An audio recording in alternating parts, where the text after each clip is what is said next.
Joining us now on the news at 10 from our studios in Abuja is the National President of the Nigerian Medical Association, Dr. Osaho Anabolele. You're welcome to the news at 10. Thanks for making out time to be with us.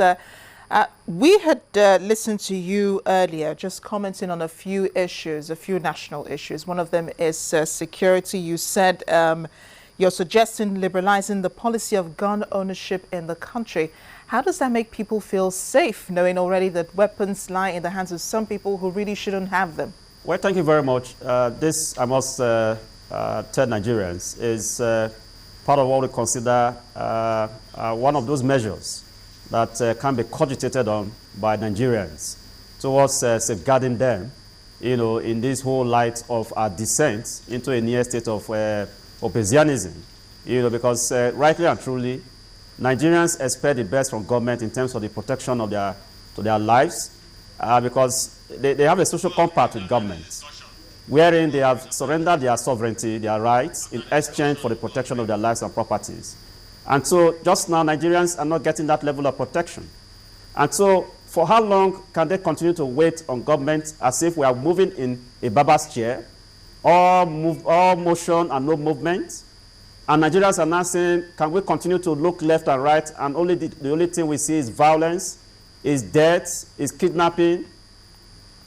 Can we also now begin to look at ways of protecting ourselves as Nigerians?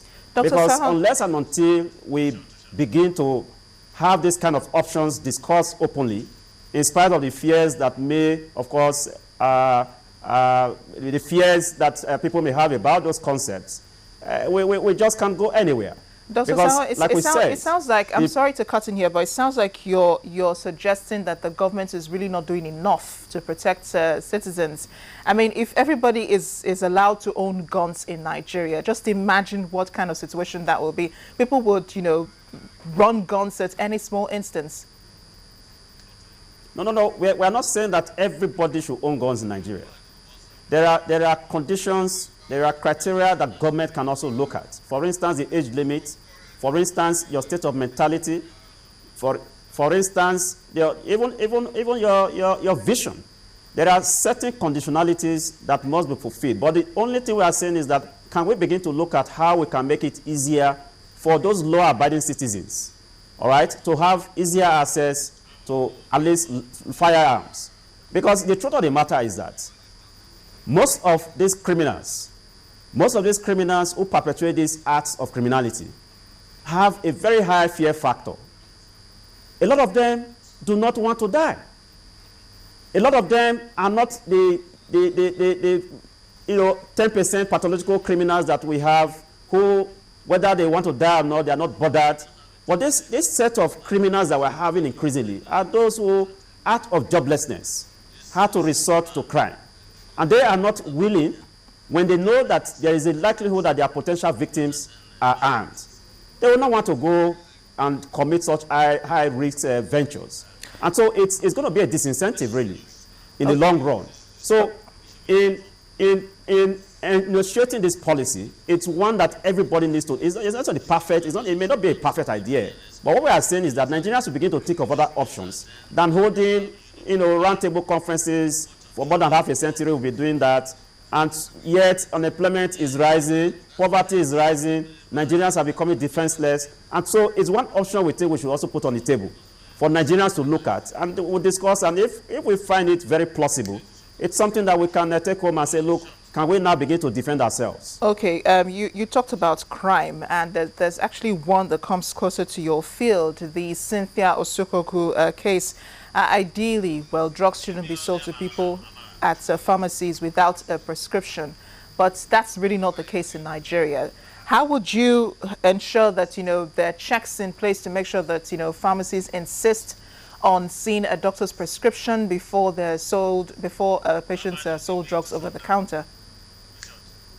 Yeah, certainly it is one area that we've not really done well in this country, because again, prescription rights have been, variously abused in this country. And we're hoping that we can drive some level of synergy with all the players within the health sector for us to have, one purpose and one accord, as to understand the fact that unless and until a prescription, especially for prescription-only drugs, comes from a licensed medical or dental practitioner, no pharmacist should dispense such drugs to the customers or to the clients. Of course, for over-the-counter drugs, paracetamol, for instance, and the like, that, yes, is allowed by law. But for prescription-only drugs, it is clear that unless you have a prescription written by a licensed medical and dental practitioner, you are not under any statutory obligation to dispense that drug to the client. So it's for us to drive some level of understanding and also get the regulatory bodies to be involved.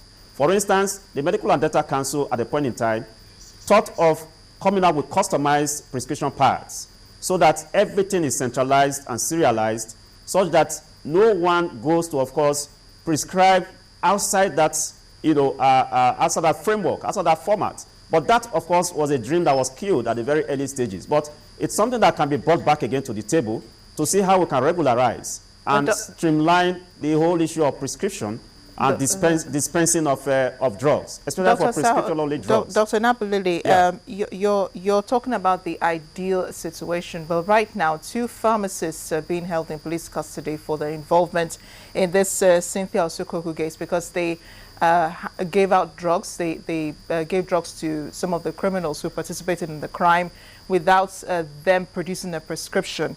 Now, what happens, in a case like this? Does the Medical Association, take this up, or would they leave it in the hands of the law to go ahead and take its course?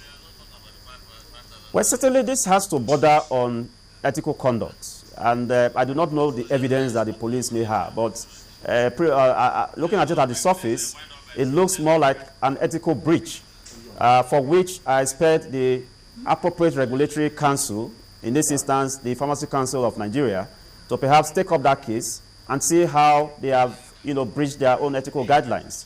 And I think that's the level to which such cases can be looked at, because their primary fault here has to do with the fact that whereas the law prescribes that for those drugs dispensed, they ought to have, demanded for a doctor's prescription. They didn't do that. And it's from the evidence that we have in the public domain just now. And so that seems to be the only, aspect of their practice that they that seem to have breached. But maybe the police have other facts which is not available to me or to the public. But for on the surface, it looks more of an ethical breach, which in this instance, the Pharmacy Council of Nigeria, it's the appropriate regulatory body to, of course, interfere in this case. If it was a doctor that was involved, for instance, of course, the Medical and Dental Council of Nigeria takes full responsibility in addressing, such ethical breach or misconduct by its practitioners.